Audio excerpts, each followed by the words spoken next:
DK Shivakumar ಅವರ ಸಚಿವ ಸಂಪುಟ ಸೇರುವುದಕ್ಕೆ ಶಾಸಕರು ಲಾಬಿಯನ್ನ ನಡೆಸ್ತಾ ಇದ್ದಾರೆ. ಮೊದಲ ಹಂತದಲ್ಲೇ ಸಚಿವರಾಗುವುದಕ್ಕೆ ಕಸರತ್ತನ್ನು ನಡೆಸ್ತಾ ಇರುವಂತದ್ದು. ಕೆಲವು ಹಿರಿಯ ಶಾಸಕರಿಗೆ ಸ್ಕೋಪ್ ನೀಡುವ ಸಾಧ್ಯತೆ ಕೂಡ ಇರುವಂತದ್ದು. ಸಚಿವ ಸಂಪುಟ ಸೇರುವುದಕ್ಕೆ ನಾನಾ ರೀತಿಯ ಲಾಬಿಯನ್ನ ನಡೆಸಲಾಗ್ತಾ ಇದೆ. ಹೊಸ ಮುಖಗಳಿಗೆ ಮಣೆ ಹಾಕುತ್ತಾ ಹೈಕಮಾಂಡ್ ಆಗಿದ್ರೆ ಅನ್ನುವಂತಹ ಒಂದು ಪ್ರಶ್ನೆ ಕಾಡ್ತಾ ಇದೆ. ಯಾಕಂದ್ರೆ ಈಗಾಗಲೇ ಹೈಕಮಾಂಡ್ಗೆ ಕೆಲವೊಂದಿಷ್ಟು ನಾಯಕರುಗಳು ಪತ್ರವನ್ನ ಬರೆದಿದ್ರು, ನೇರ ಭೇಟಿಯಾಗಿ ಕೂಡ ಬಂದಿದ್ರು. ಇಲ್ಲ, ನಮಗೂ ಕೂಡ ಒಂದು ಅವಕಾಶವನ್ನ ಕೊಡಿ, ಪಕ್ಷಕ್ಕೋಸ್ಕರ ನಾವು ಕೂಡ ದುಡಿದಿದ್ದೀವಿ, ನಮಗೂ ಕೂಡ ಸಚಿವಾಕಾಂಕ್ಷಿ ಆಗೋದಕ್ಕೆ ಒಂದು ಅವಕಾಶ ಮಾಡಿಕೊಡ್ಬೇಕು ಅಂತ ಹೈಕಮಾಂಡ್ ನಾಯಕರ ಮುಂದೆ ಒಂದು ಮನವಿಯನ್ನ ಕೂಡ ಸಲ್ಲಿಸಿದ್ರು, ಸಹಿಯನ್ನ ಕೂಡ ಸಂಗ್ರಹ ಮಾಡಿದ್ರು. ನಮ್ ಜೊತೆ ಶಾಸಕರಾದಂತ ವಿಜಯಾನಂದ ಕಾಶಪ್ಪನವರು ಇದ್ದಾರೆ, ಅವ್ರನ್ನ ಮಾತಾಡ್ತಾ ಹೋಗ್ತೀನಿ. ಸರ್, ತಾವು ಕೂಡ ಈ ಒಂದು ಸಚಿವ ಸಂಪುಟ ನೂತನ ಸರ್ಕಾರದಲ್ಲಿ ಸಚಿವರಾಗಬೇಕು ಅನ್ನುವಂತ ಬಯಕೆ ಇದೆ. ಸೊ ಯಾವ ರೀತಿಯಾಗಿ ಪ್ರಯತ್ನವನ್ನು ಮಾಡ್ತಾ ಇದ್ದಾರೆ ಸರ್? ಖಂಡಿತವಾಗಿ ನಾನು 2023ರಿಂದ ಇವತ್ತು ಸತತವಾಗಿ ಇವತ್ತು ಸಚಿವರಾಗಬೇಕು, ನಾವು ಕೂಡ ರಾಜ್ಯದ ಜನತೆಗೆ ಸೇವೆಯನ್ನು ಸಲ್ಲಿಸಬೇಕು ಅನ್ನೋ ಉದ್ದೇಶದಿಂದ ಇವತ್ತು ಹಲವಾರು ಸಾರಿ ನಾವು ಬೇಡಿಕೆಯನ್ನು ಇಟ್ಟಿದ್ದೇವೆ. ಈ ಬಾರಿ ನಮ್ಮ ಏನು ನೂತನವಾಗಿ ಇವತ್ತು ಆಯ್ಕೆಯಾದಂತಹ ಶಾಸಕ ಪಕ್ಷದ ಏನು ನಾಯಕರಾದಂತಹ ಸನ್ಮಾನ್ಯ ಡಿಕೆ ಶಿವಕುಮಾರ್ ಅವರಿಗೆ ನಾವು ಅಭಿನಂದನೆಯನ್ನು ಸಲ್ಲಿಸ್ತೀವಿ. ಅವ್ರ ಮೇಲೆ ನಮಗೆ ವಿಶ್ವಾಸ ಇದೆ. ಒಂದು ಸುಭದ್ರವಾದ ಆಡಳಿತವನ್ನು ಕೊಡ್ತಾರೆ. ಖಂಡಿತವಾಗಿ ಎಲ್ಲರನ್ನ ಕರ್ಕೊಂಡು ಹೋಗುವಂತ ಕೆಲಸ ಅವ್ರು ಮಾಡ್ತಾರೆ. ಸರ್, ಈಗಿರ್ತಕ್ಕಂಥ ಹಿರಿಯರ ಜೊತೆಯಲ್ಲಿ ಹೊಸಬ್ರಿಗೂ ಕೂಡ ಅವಕಾಶವನ್ನು ಮಾಡಿಕೊಡ್ಬೇಕು ಅನ್ನೋದೊಂದು ಮೊದಲಿಂದನೂ ಕೂಡ ಚರ್ಚೆಯಲ್ಲಿತ್ತು. ತಾವು ಕೂಡ ಆಕಾಂಕ್ಷಿಗಳಾಗಿದ್ದೀರಾ. ಸೊ ಆ ನಿಟ್ಟಿನಲ್ಲಿ ಹೈಕಮಾಂಡ್ ಭೇಟಿ ಆಗುವಂತದ್ದು ಅಥವಾ ಬೇರೆ ಬೇರೆ ರೀತಿ ಯಾವ ರೀತಿ ಆಗ್ತಾ ಇದೆ ಅಂತ ನೋಡಿ. ಹಳೆ ಬೇರು ಹೊಸ ಚಿಗುರು ಅಂತಾರೆ. ಹಳೆ ಬೇರು ಇರಬೇಕು. ಹೊಸ ಚಿಗುರಿಗೆ ಅವಕಾಶವನ್ನು ಕೊಟ್ಟಾಗ ಹೊಸ ಚಿಗುರು ಸಾಧನೆಯನ್ನು ಮಾಡೋದಕ್ಕೆ ಸಾಧ್ಯ. ಆ ನಿಟ್ಟಿನಲ್ಲಿ ಹೊಸಬರಿಗೆ ಅವಕಾಶವನ್ನು ಖಂಡಿತವಾಗಿ ಕಲ್ಪಿಸಿಕೊಡ್ತಾರೆ ಅನ್ನೋದು ನಮಗೆ ವಿಶ್ವಾಸ ಇದೆ. ಜಿಲ್ಲಾ ಪ್ರಾತಿನಿಧ್ಯ ನೋಡೋದಾದ್ರೆ ತಾವು ಮತ್ತು ಬೇರೆಯವರು ಯಾರೆಲ್ಲ ಇದ್ದಾರೆ ಆಕಾಂಕ್ಷಿಗಳನ್ನಂತದ್ದು? ನೋಡಿ, ಆಕಾಂಕ್ಷಿಗಳಿದ್ದಾರೆ, ಸಹಜವಾಗಿ ಎಲ್ಲರೂ ಕೇಳ್ತಾರೆ. ಕೇಳೋದ್ರಲ್ಲಿ ತಪ್ಪಿಲ್ಲ. ಪಕ್ಷದ ಶಾಸಕರಾದ ಮೇಲೆ ಅವರಿಗೆ ಹಕ್ಕಿದೆ, ಅವ್ರು ಕೇಳ್ತಾ ಇದ್ದಾರೆ. ಆದ್ರೆ ಪಕ್ಷ ಅದನ್ನ ನಿರ್ಣಯ ಮಾಡಿದಾಗ ನಾವೆಲ್ಲರೂ ಕೂಡ ಒಪ್ಪಿಕೊಳ್ಳುವಂತದ್ದು ಆಗಬೇಕು. ಮುಂದಿನ ಡಿಕೆ ಶಿವಕುಮಾರ್ ಅವರ ಸರ್ಕಾರ ಹೊಸದಾಗಿ ಬರ್ತಾ ಇದೆ. ಈ 2 ವರ್ಷಗಳ ಕಾಲ ಯಾವ ರೀತಿಯಾಗಿರುತ್ತೆ, ಆಡಳಿತದ ಮುನ್ನೋಟ ನೋಡೋದಾದ್ರೆ ಯಾವ ರೀತಿಯಾಗಿ ನೀವು ಬಯಸ್ತೀರಾ ಅಂತ? ಖಂಡಿತವಾಗಿ ಜಾತ್ಯತೀತ ತಳಹದಿ ಮೇಲೆ ಸರ್ವ ಜನಾಂಗವೇ ಶಾಂತಿಯ ತೋಟ ಅನ್ನುವ ತತ್ವವನ್ನು ಆದರ್ಶವನ್ನು ಹೊಂದಿರುವಂತಹ ಭಾರತದ ಸಂವಿಧಾನ ಶಿಲ್ಪಿ ಡಾಕ್ಟರ್ ಬಾಬಾ ಸಾಹೇಬ್ ಅಂಬೇಡ್ಕರ್ ಕೊಟ್ಟಿರುವಂತಹ ಸಂವಿಧಾನದ ಆದರ್ಶಿ ನಾವು ನಡೆಯುವಂತ ಪಕ್ಷ. ಖಂಡಿತವಾಗಿ ಒಂದು ಸ್ವಚ್ಛವಾದ ಆಡಳಿತವನ್ನ ಖಂಡಿತವಾಗಿ ಸನ್ಮಾನ್ಯ ಡಿಕೆ ಶಿವಕುಮಾರ್ ಅವರು ಕೊಟ್ಟೇ ಕೊಡ್ತಾರೆ ಅನ್ನೋದು ವಿಶ್ವಾಸ ನಮ್ಮಲ್ಲಿದೆ. ಇದಿಷ್ಟು ಶಾಸಕರ ಮಾತು. ಕ್ಯಾಮ್ ಪರ್ಸನ್ ಮಂಜುನಾಥ್ ಜೊತೆ ಚಂದ್ರಶೇಖರ್, ರಿಪಬ್ಲಿಕ್ ಕನ್ನಡ, ಬೆಂಗಳೂರು. ನಮ್ಮ ಜೊತೆಗೆ ಶಾಸಕರಾಗಿರ್ತಕ್ಕಂಥ ಉದಯ್ ಕದ್ಲೂರು ಅವರು ಮಾತಾಡ್ಸೋಣ. ಸರ್, ಕೊನೆಗೂ ತಮ್ಮ ಪ್ರಯತ್ನಗಳಿಗೆ ಫಲ ಸಿಕ್ಕಿದೆ, ತಮ್ಮ ನಾಯಕರು ಸಿಎಂ ಆಗಿ ಆಯ್ಕೆ ಆಗಿದ್ದಾರೆ, ಹೇಗಿರುತ್ತೆ ಸರ್ಕಾರ ಅಂತ?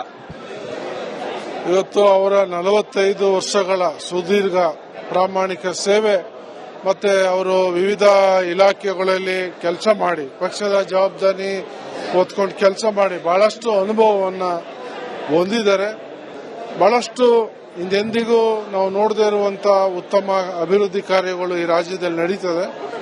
ಬಹಳಷ್ಟು ಬೆಂಗಳೂರು ಕೂಡ ಒಂದು ಹೈಟೆಕ್ ಸಿಟಿ ಆಗ್ತದೆ. ಬಹಳಷ್ಟು ಇನ್ನ ವ್ಯವಸ್ಥೆಗಳು ಬರ್ತವೆ.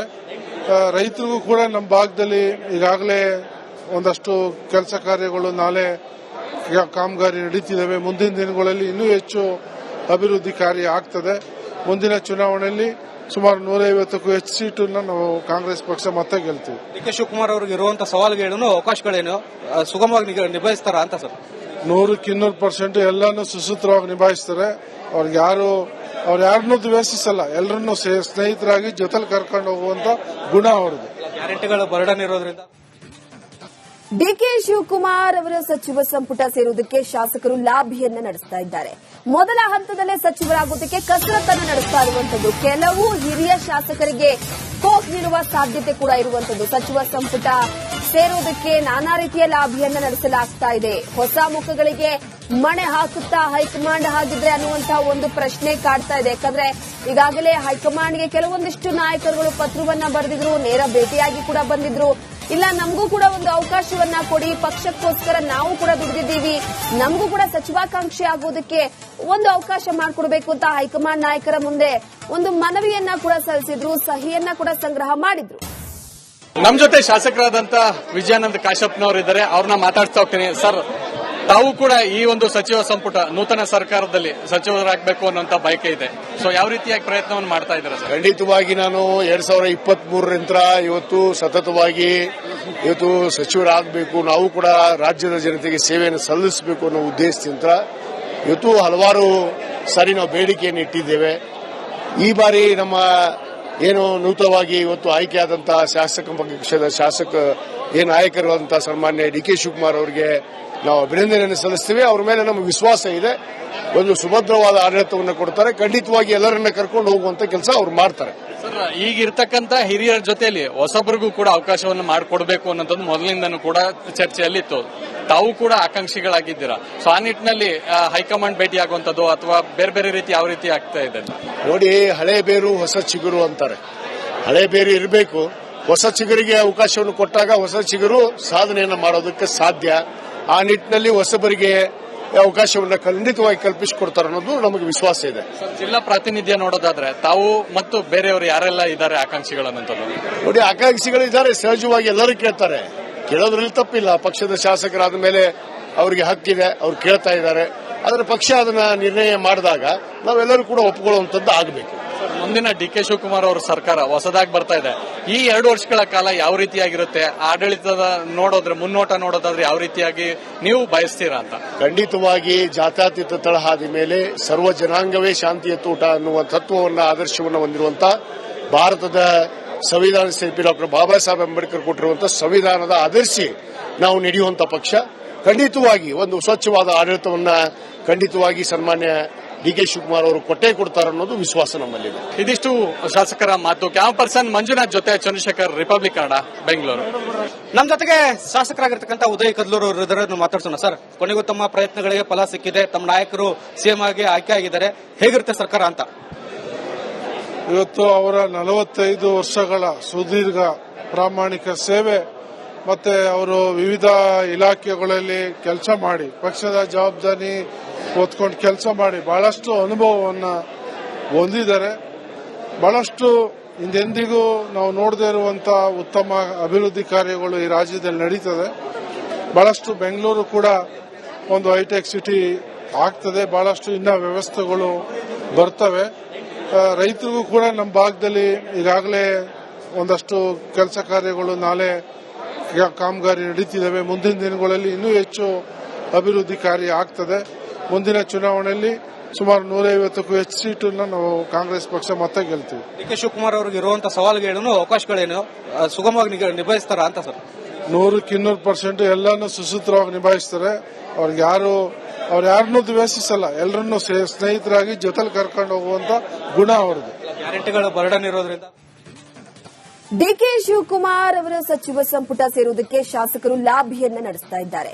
ಮೊದಲ ಹಂತದಲ್ಲೇ ಸಚಿವರಾಗುವುದಕ್ಕೆ ಕಸರತ್ತನ್ನು ನಡೆಸ್ತಾ ಇರುವಂತದ್ದು. ಕೆಲವು ಹಿರಿಯ ಶಾಸಕರಿಗೆ ಸ್ಕೋಪ್ ನೀಡುವ ಸಾಧ್ಯತೆ ಕೂಡ ಇರುವಂತದ್ದು. ಸಚಿವ ಸಂಪುಟ ಸೇರುವುದಕ್ಕೆ ನಾನಾ ರೀತಿಯ ಲಾಬಿಯನ್ನ ನಡೆಸಲಾಗ್ತಾ ಇದೆ. ಹೊಸ ಮುಖಗಳಿಗೆ ಮಣೆ ಹಾಕುತ್ತಾ ಹೈಕಮಾಂಡ್ ಹಾಗಿದ್ರೆ ಅನ್ನುವಂತಹ ಒಂದು ಪ್ರಶ್ನೆ ಕಾಡ್ತಾ ಇದೆ. ಯಾಕಂದ್ರೆ ಈಗಾಗಲೇ ಹೈಕಮಾಂಡ್ಗೆ ಕೆಲವೊಂದಿಷ್ಟು ನಾಯಕರುಗಳು ಪತ್ರವನ್ನ ಬರೆದಿದ್ರು, ನೇರ ಭೇಟಿಯಾಗಿ ಕೂಡ ಬಂದಿದ್ರು. ಇಲ್ಲ, ನಮಗೂ ಕೂಡ ಒಂದು ಅವಕಾಶವನ್ನ ಕೊಡಿ, ಪಕ್ಷಕ್ಕೋಸ್ಕರ ನಾವು ಕೂಡ ದುಡಿದಿದ್ದೀವಿ, ನಮಗೂ ಕೂಡ ಸಚಿವಾಕಾಂಕ್ಷಿ ಆಗೋದಕ್ಕೆ ಒಂದು ಅವಕಾಶ ಮಾಡಿಕೊಡ್ಬೇಕು ಅಂತ ಹೈಕಮಾಂಡ್ ನಾಯಕರ ಮುಂದೆ ಒಂದು ಮನವಿಯನ್ನ ಕೂಡ ಸಲ್ಲಿಸಿದ್ರು, ಸಹಿಯನ್ನ ಕೂಡ ಸಂಗ್ರಹ ಮಾಡಿದ್ರು. ನಮ್ಮ ಜೊತೆ ಶಾಸಕರಾದಂತ ವಿಜಯಾನಂದ ಕಾಶ್ಯಪ್ನವರಿದ್ದಾರೆ. ಅವ್ರನ್ನ ಮಾತಾಡ್ತಾ ಹೋಗ್ತೀನಿ. ಸರ್, ತಾವು ಕೂಡ ಈ ಒಂದು ಸಚಿವ ಸಂಪುಟ ನೂತನ ಸರ್ಕಾರದಲ್ಲಿ ಸಚಿವರಾಗಬೇಕು ಅನ್ನುವಂತ ಬಯಕೆ ಇದೆ. ಸೊ ಯಾವ ರೀತಿಯಾಗಿ ಪ್ರಯತ್ನವನ್ನು ಮಾಡ್ತಾ ಇದ್ದಾರೆ ಸರ್? ಖಂಡಿತವಾಗಿ ನಾನು 2023ರಿಂದ ಇವತ್ತು ಸತತವಾಗಿ ಸಚಿವರಾಗಬೇಕು, ನಾವು ಕೂಡ ರಾಜ್ಯದ ಜನತೆಗೆ ಸೇವೆಯನ್ನು ಸಲ್ಲಿಸಬೇಕು ಅನ್ನೋ ಉದ್ದೇಶದಿಂದ ಇವತ್ತು ಹಲವಾರು ಸಾರಿ ನಾವು ಬೇಡಿಕೆಯನ್ನು ಇಟ್ಟಿದ್ದೇವೆ.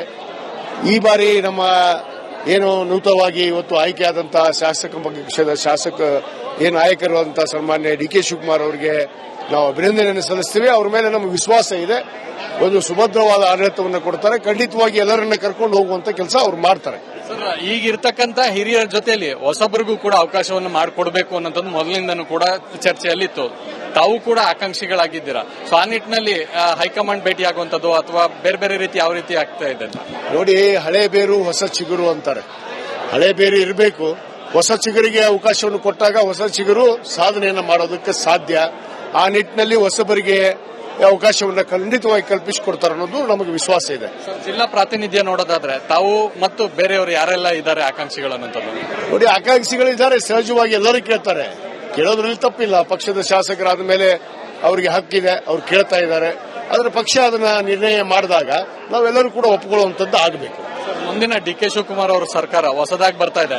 ಈ 2 ವರ್ಷಗಳ ಕಾಲ ಯಾವ ರೀತಿಯಾಗಿರುತ್ತೆ, ಆಡಳಿತದ ಮುನ್ನೋಟ ನೋಡೋದಾದ್ರೆ ಯಾವ ರೀತಿಯಾಗಿ ನೀವು ಬಯಸ್ತೀರಾ ಅಂತ? ಖಂಡಿತವಾಗಿ ಜಾತ್ಯತೀತ ತಳಹಾದಿ ಮೇಲೆ ಸರ್ವ ಜನಾಂಗವೇ ಶಾಂತಿಯ ತೋಟ ಅನ್ನುವ ತತ್ವವನ್ನು ಆದರ್ಶವನ್ನು ಹೊಂದಿರುವಂತಹ ಭಾರತದ ಸಂವಿಧಾನ ಶಿಲ್ಪಿ ಡಾಕ್ಟರ್ ಬಾಬಾ ಸಾಹೇಬ್ ಅಂಬೇಡ್ಕರ್ ಕೊಟ್ಟಿರುವಂತಹ ಸಂವಿಧಾನದ ಆದರ್ಶಿ ನಾವು ನಡೆಯುವಂತ ಪಕ್ಷ. ಖಂಡಿತವಾಗಿ ಒಂದು ಸ್ವಚ್ಛವಾದ ಆಡಳಿತವನ್ನ ಖಂಡಿತವಾಗಿ ಸನ್ಮಾನ್ಯ ಡಿ.ಕೆ. ಶಿವಕುಮಾರ್ ಅವರು ಕೊಡ್ತಾರೆ ಅನ್ನೋದು ವಿಶ್ವಾಸ ನಮ್ಮಲ್ಲಿದೆ. ಇದಿಷ್ಟು ಶಾಸಕರ ಮಾತು. ಕ್ಯಾಮ್ ಪರ್ಸನ್ ಮಂಜುನಾಥ್ ಜೊತೆ ಚಂದ್ರಶೇಖರ್, ರಿಪಬ್ಲಿಕ್ ಕನ್ನಡ, ಬೆಂಗಳೂರು. ನಮ್ಮ ಜೊತೆಗೆ ಶಾಸಕರಾಗಿರ್ತಕ್ಕಂಥ ಉದಯ್ ಕದ್ಲೂರು ಅವರು ಮಾತಾಡ್ಸೋಣ. ಸರ್, ಕೊನೆಗೂ ತಮ್ಮ ಪ್ರಯತ್ನಗಳಿಗೆ ಫಲ ಸಿಕ್ಕಿದೆ, ತಮ್ಮ ನಾಯಕರು ಸಿಎಂ ಆಗಿ ಆಯ್ಕೆ ಆಗಿದ್ದಾರೆ, ಹೇಗಿರುತ್ತೆ ಸರ್ಕಾರ ಅಂತ?